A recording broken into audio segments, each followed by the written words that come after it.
Hello and welcome to the latest Breaking Conservatarian broadcast, where we prefer truth over narrative and principles over personality. With me, Jeff Charles, your favorite conservative/libertarian, depending on how I'm feeling in that day.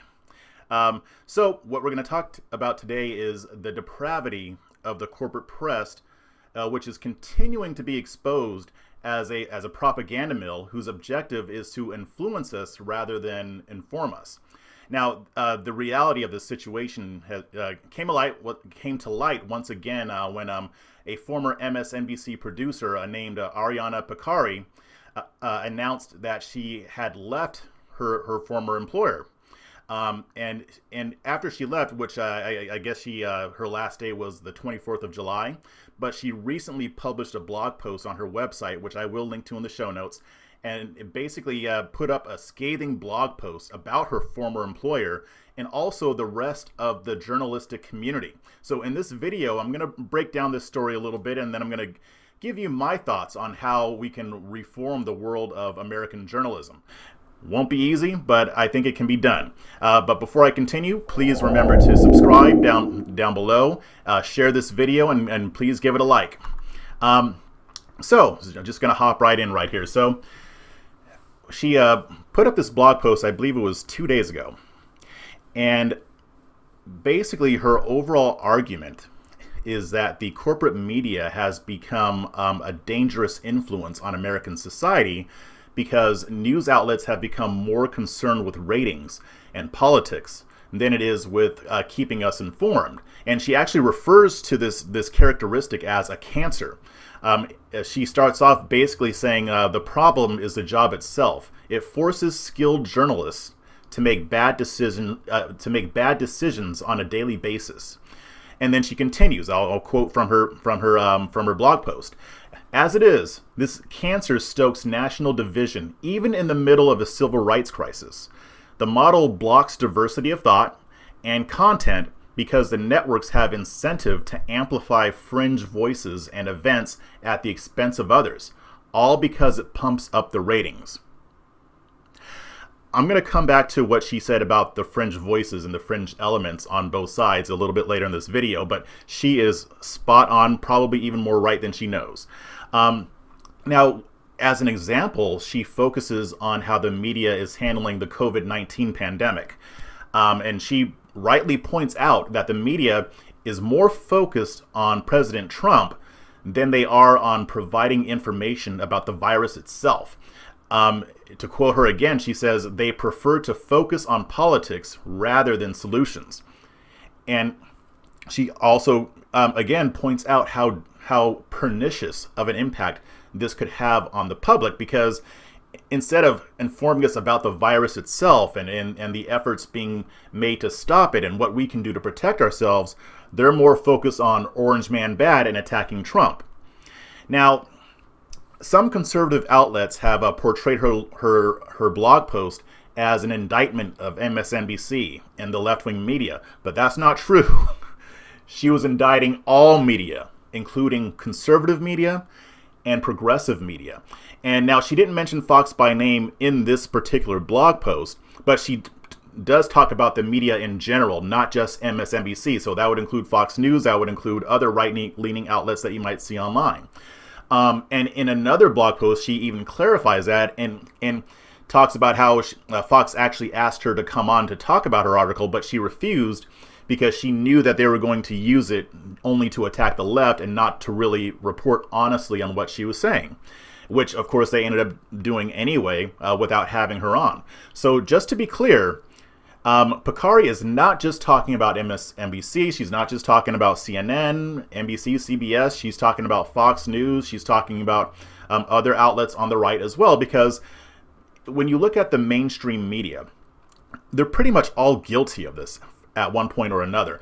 Now, I'm not saying that this applies to every single journalist. I'm not, painting with a broad brush here, but the overall, I'll call it the overall news media apparatus is guilty of engaging in the conduct that she's talking about here.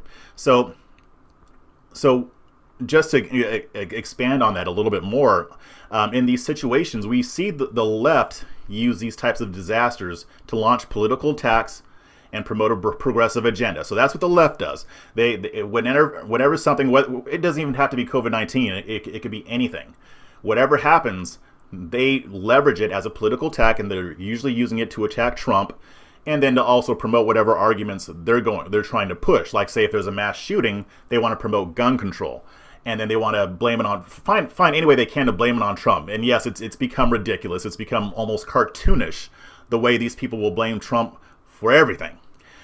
However, on the right-leaning media outlets typically respond with reactionary takes to what the left is saying.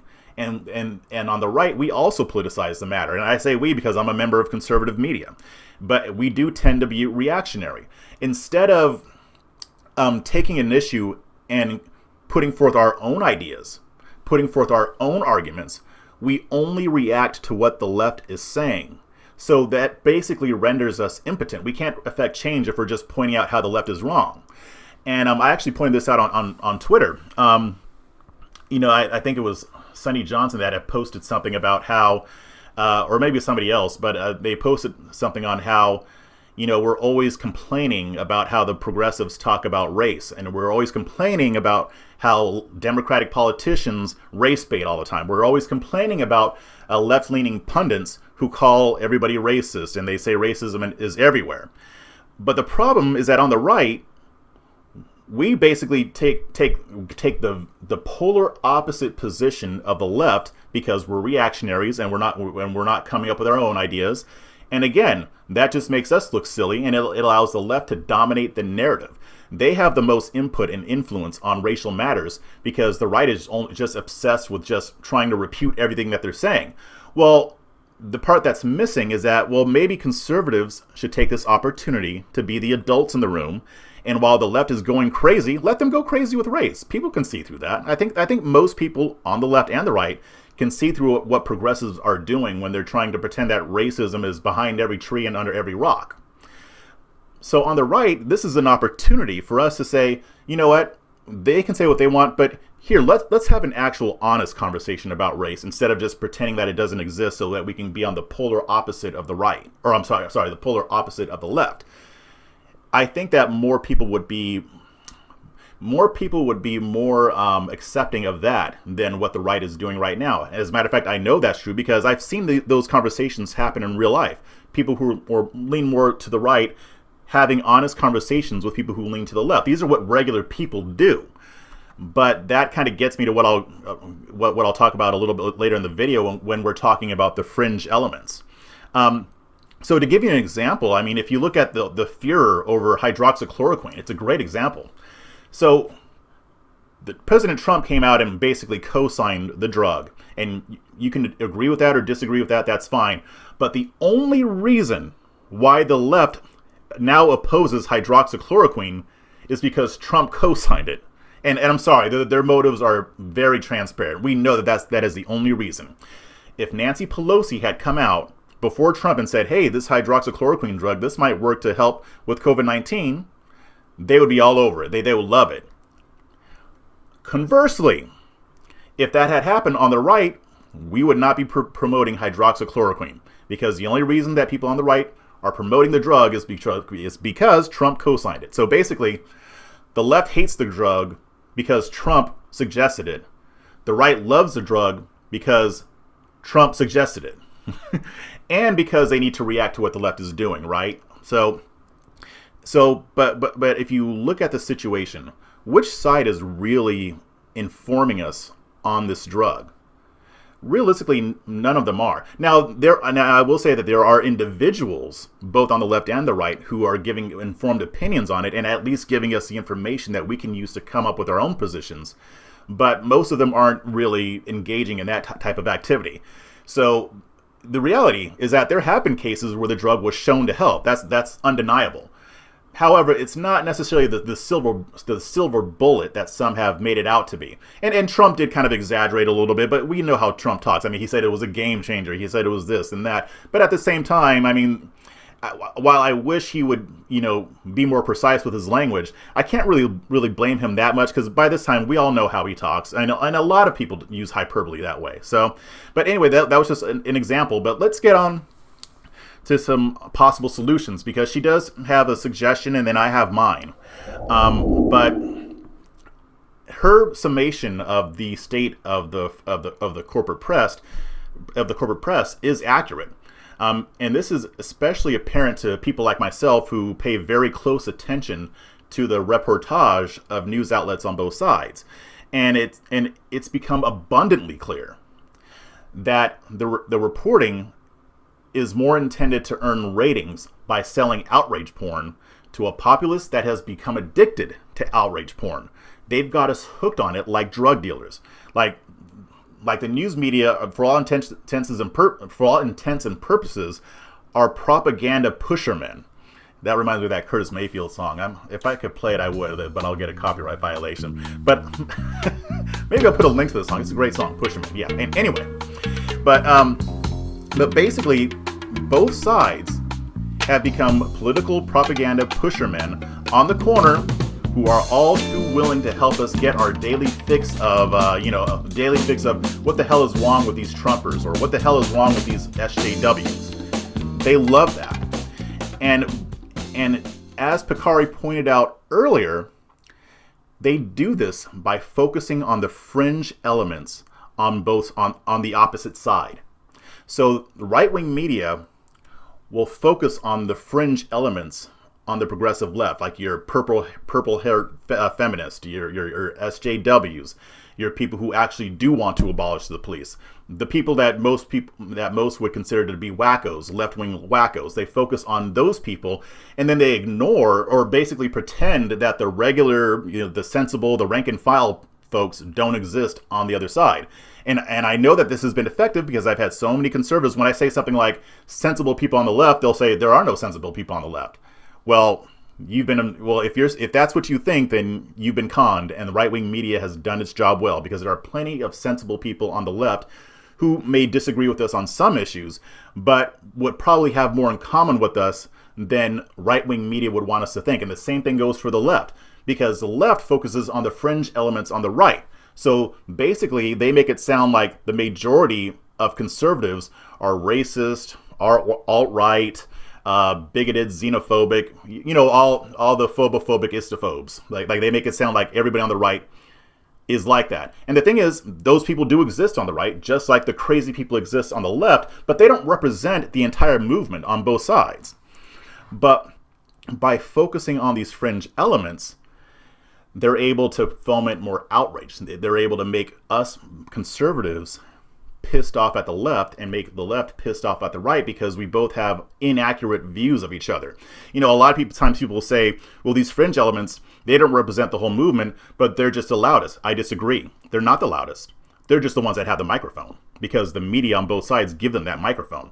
So if you have 10 people who are having a sensible conversation in a room, and they're just, talking calmly about whatever issues, and then a guy comes in with a huge bullhorn or a microphone, one guy can drown out the rest of the room because he has the microphone. So it's not that they're louder, it's that the media gives them the microphone. So whenever you see, crazy people on the left, just keep in mind, there's a reason why conservative media is focusing only on those folks and not other people who might be a little bit more rational. And the same thing goes for the left. When they point out alt-right figures on the right and try to make it appear as if they represent conservatism, again, you're being fooled. You're being lied to. So it's important that we recognize that the people that we see in our news reports are radical minorities. They don't represent the moderate majorities on both sides. And I'm not saying that we shouldn't report on the fringe elements. I mean, I do it. We all do it. I think it's still important because they always have an agenda as well. And since they can get more attention, they can use that to push their agenda. So we should be focusing on it. But we should also approach it in a sober way, right? Like approach it in a way that acknowledges that there are some people who just may have disagreements with us, and to acknowledge those arguments and go up against them in the battlefield of ideas. So just to put it simply, The way the media earns profits is by making sure that we're all pissed off at each other. They win when we are at each other's throats. And what's scary is the fact that they are so damn good at what they do. I will tell you that even as somebody who monitors media, I can get fooled sometimes. If I'm not paying attention, I can get fooled. And you know what? I will make a confession here about a Sesame Street moment that I had. And I should know better because I write about the media all the time. But that Covington Kids thing, I will admit it. They had me fooled for the first couple hours. Then I realized, well, wait a minute. Hold on 1 second. That video was really short. Let me just see if I can wait for some more information. But I will admit that they fooled me at first. And because if I see somebody on the right doing something that I think is off, I'm going to say something. Luckily, I hadn't said much about it. I just made a few comments on Facebook. But imagine how embarrassed I would have been if I would have written an article on that, bashing those kids, and then realized later that they were lying. I would have had to eat a lot of crow, right? But the thing is that, again, they're playing into our emotions to make us angry and upset. And so when we're angry, we don't think rationally, right? That's why outrage porn is such an effective way to influence and manipulate people. So when you see an article that makes you mad, it might be good to take a step back and think, well, do the majority of people in this group believe this?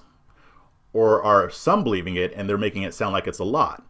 So again, don't let them make you angry, because chances are they might be fooling you. Now, I'm not saying that it's never necessary to write an article that is designed to make you angry.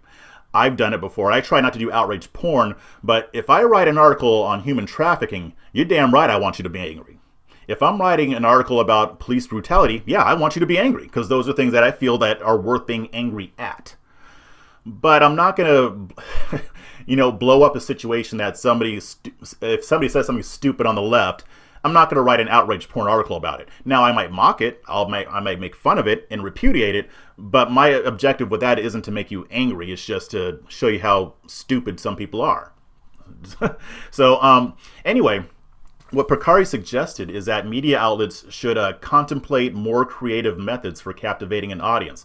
Essentially, she is saying that instead of using outrage, they should find other ways to boost their ratings, find other ways to get people's attention. And I don't disagree with her. I agree with her. But I'm a little bit more cynical. I think it might be too late for that. It sounds nice. It sounds great. If CNN, Fox News, MSNBC, and the rest were to change their ways and start focusing more on informing us, and even if they still lean to the left and the right, that's okay.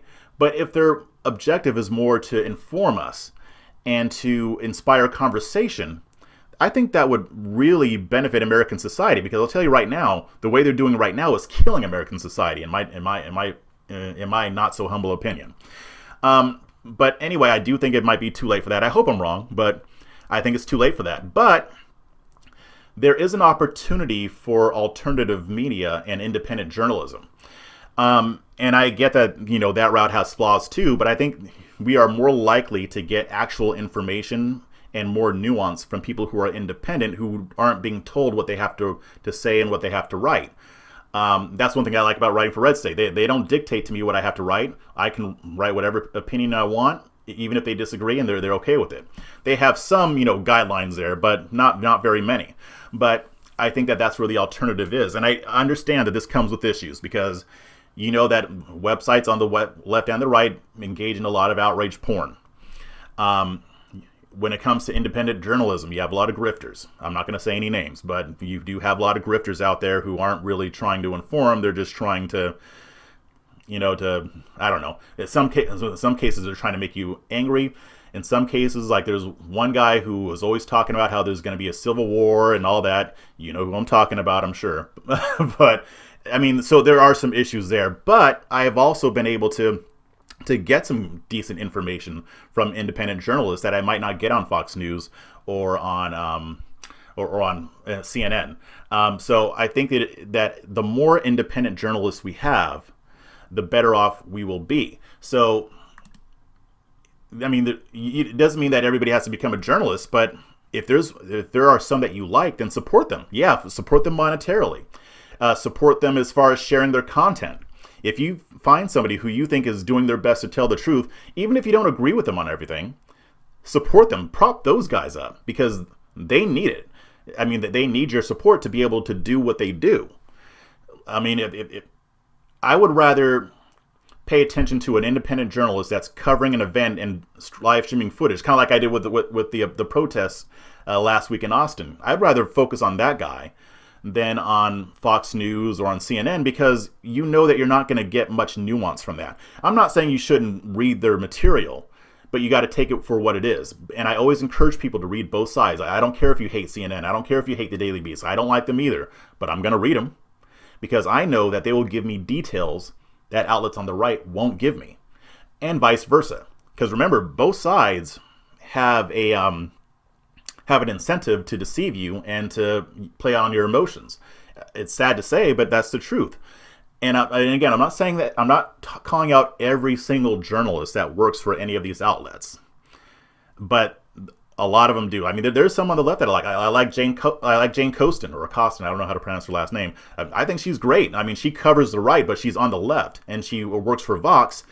And I don't agree with everything that she says, but I like that she covers us conservatives. She covers us in a way that's more honest and not designed to just to convince her audience that we're all racist. So I can appreciate that. I remember when Ahmaud Arbery happened, she posted a tweet that asked for articles from conservative commentators that were condemning what happened to him. You're not going to see anybody else on the left that does that, but I wish there were more of her. Because, I mean, not just because, my article was one of the one that was on that thread, but because I think it was great for her to do that. Maybe I should do something like that. If there's an issue that happens that progressives normally wouldn't be sensible about, I'd love to call out journalists on the left who are being honest and nuanced and not just trying to score cheap political points. As a matter of fact, if you guys can think of any that I may not know about, definitely put them in my suggestions, or put them in the comments here, or hit me up on Twitter. But yeah, that was pretty much what I wanted to say there. So I'm going to leave you with that. But before I sign off, it's time to subscribe. Now, the first best time to have subscribed was at the beginning of this video. The second best time to subscribe is right now. So let's go and undo it. Again, I'm watching you. I can see you through the screen. Hit that subscribe button, and I will see you next time. Thank you.